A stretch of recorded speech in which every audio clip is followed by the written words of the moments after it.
Sensex at 2-year low, March sell-off worst since COVID. Business Standard, date 31st March 2026.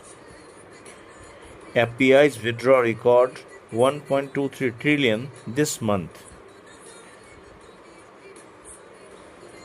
by Sammy Modak.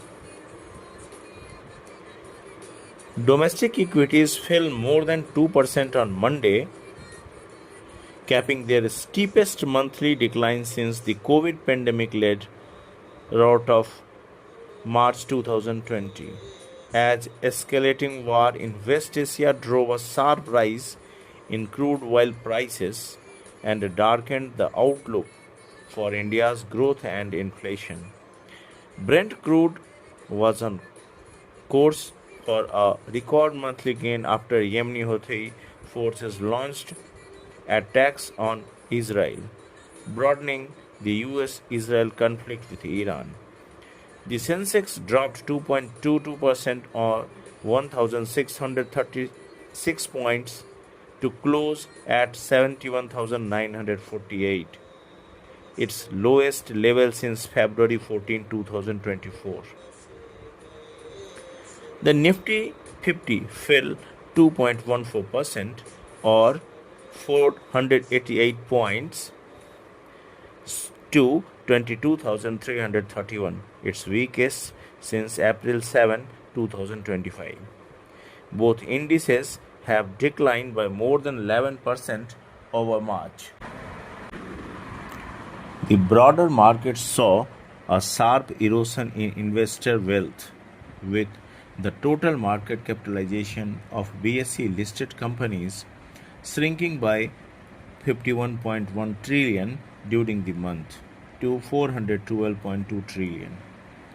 The latest sell-off was triggered by a renewed escalation in West Asia after the Houthis fired missiles at Israel over the weekend and said they would continue operations until attacks on Iran and its proxy militant groups cease, heightening fears of prolonged disruption to global energy supplies.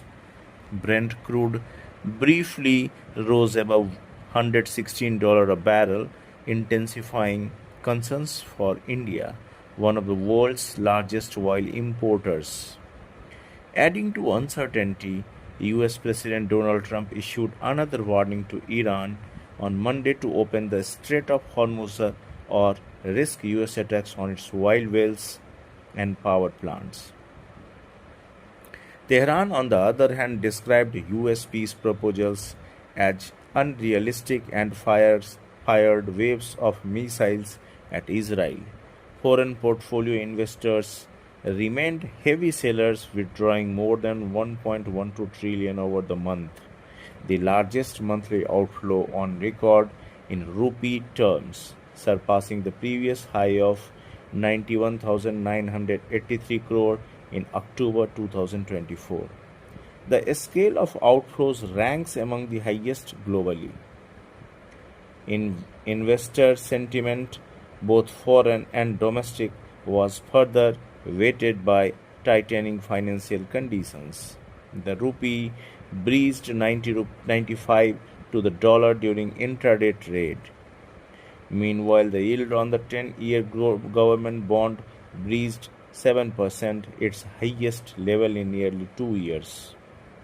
Selling pressure was broad-based, with all sectoral indices ending Monday's session and the month in negative territory. Mid and small cap indices fell 2.7% on Monday and have declined by more than 10% each over March 2026. Following the sharp correction, valuations have moderated, though analysts say the trajectory for equities will hinge on developments in West Asia. The Nifty 50 is now trading at roughly 17 times 1-year forward earning, about 13% below its 5-year average of 19.6 times.